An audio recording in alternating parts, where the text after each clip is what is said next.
ഈ ജപമാല ഭയങ്കരമാണ്. ശരിക്കും പരിശുദ്ധ അമ്മയുടെ ജപമാല ചൊല്ലുന്ന സമയത്ത് സത്യത്തിൽ ആ ജപമാലയുടെ പ്രത്യേകത, ആ ചൊല്ലുന്ന സമയത്ത് പരിശുദ്ധ അമ്മ അവിടെ വരുന്നുണ്ട്. ആ വരുന്നത് കാണണമെങ്കിൽ വിശുദ്ധി വേണം. ബ്രഹ്മചാരിയോട് പഠിപ്പിക്കുന്ന ഏറ്റവും വലിയ കാര്യം എന്നാണ്, ജപമാല ചൊല്ലുന്ന എല്ലാ സമയത്തും പരിശുദ്ധ അമ്മ അവിടെ വന്നിരിക്കും എന്ന് പറയുന്നത്. പക്ഷെ വരുന്നത് കാണണമെങ്കിൽ എനിക്കതിനുള്ള യോഗ്യത വേണം. പറഞ്ഞു ഹല്ലേലൂയ. ഇപ്പൊ നമ്മുടെ മൊബൈൽ ഫോണുണ്ട്. മൊബൈൽ ഫോൺ അത് വർക്കൗട്ട് ചെയ്യണമെങ്കിൽ അതിന് ചില നിയമങ്ങളുണ്ട്.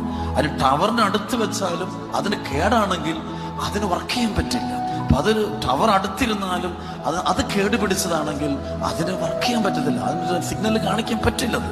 അതുകൊണ്ട് എൻ്റെ ആത്മാവിൽ, എൻ്റെ ജീവിതത്തിൽ ചില കേടുപാടുകൾ നിൽക്കുന്നതുകൊണ്ടാണ് ദൈവത്തിൻ്റെ മഹത്വ സാന്നിധ്യം എൻ്റെ അടുത്ത് വരുമ്പോൾ എനിക്കത് അനുഭവിക്കാൻ പറ്റും. പരിശുദ്ധ കുർബാന, ദിവ്യബലി അല്ലെങ്കിൽ ദിവ്യകാരുണ്യം നമ്മുടെ മുമ്പിൽ കൊണ്ട്